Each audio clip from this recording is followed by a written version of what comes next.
Hello everybody, क्या आप काफ pen से परेशान हैं? क्या आपकी पिंडलियों में दर्द होता है?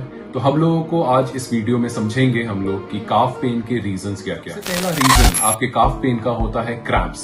क्रैम्प्स क्या होते हैं? जो यूजुअली रात को होते हैं और मसल कॉन्ट्रैक्चर की वजह से होता है। इसके बहुत सारे कॉजेस होते हैं, जिसमें से एक मैग्नीशियम डेफिशिएंसी भी है और एक बढ़ता हुआ बच्चा भी है। दूसरा होता है various strains in the calf muscles which happen after your exercises, जिसमें आपकी काफ स्ट्रेच हो जाती है और दोनों पिंडलियों में दर्द आना शुरू हो जाता है। थर्ड रीजन होता है इंटरमिटेंट क्लॉडिकेशन, जब आपकी काफ मसल्स को इनफ ब्लड सप्लाई नहीं मिल रही होती।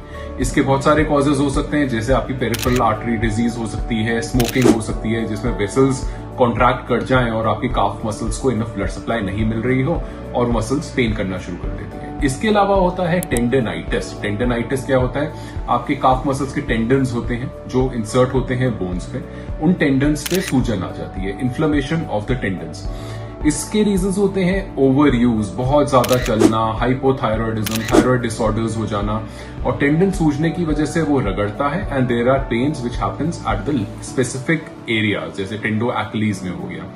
इसके ट्रीटमेंट्स में आप physiotherapy, injection of PRP, GFC, collagen supplementations ले सकते हैं और रिडक्शन ऑफ एक्टिविटी कर सकते हैं which helps in healing. Contusion is another reason. आपके काफ में चोट लगी हो एक्सरसाइज करते समय, बाइक चलाते समय, गाड़ी से उतरते समय और उसमें सूजन आ जाए because of blood collection, that is called as a contusion.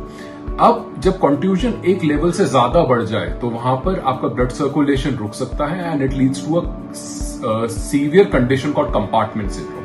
Compartment syndrome एक इमरजेंसी होती है जिसको हमें इमीडिएटली रिलीज करना जरूरी है, नहीं तो पैर जो है वो काला पड़ सकता है या गैंग्रीन में जा सकता है।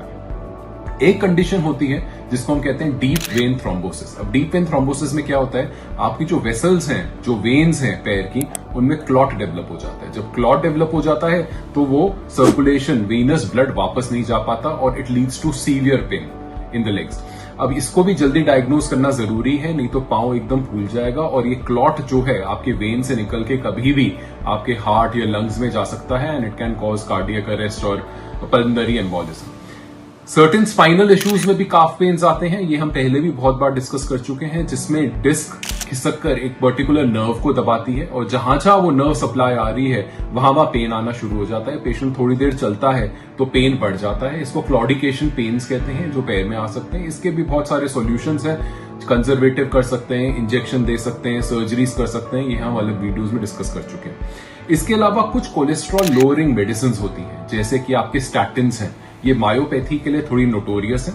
अगर आपको कंसिस्टेंटली पेन्स रह रहे हैं और आप किसी कोलेस्ट्रॉल लोअरिंग मेडिसिन पे हैं, तो ये ध्यान रखिए कि थोड़ा फिजिशियन से कंसल्ट करिए और उनका डोज चेंज कराइए या ऑल्टरनेटिव कोलेस्ट्रॉल लोअरिंग मेडिसिन पे जाइए, क्योंकि वो मेडिसिन भी मायोपैथी कर सकती है। Certain kidney disorders, liver disorders, diabetes, पानी नहीं पीना या एक्सेसिव स्मोकिंग भी आपके काफ पेन्स को प्रेसिपिटेट कर सकती है। प्राइमरी ट्रीटमेंट जब तक आप डॉक्टर के पास जाते हैं तो rest to the area, ice application, compression और एलिवेशन होता है। हाउएवर हर एक एलिमेंट का स्पेसिफिक ट्रीटमेंट है, तो हमें डिले नहीं करना चाहिए कि जैसे आपका डीप वेन थ्रोम्बोसिस आ गया, नहीं तो हम कॉम्प्लिकेशंस में प्रेजेंट कर सकते हैं। आप हमसे मिल सकते हैं अगर आपको काफ पेन्स है और हम आगे डायग्नोज करने के बारे में डिस्कशन करें। Thank you.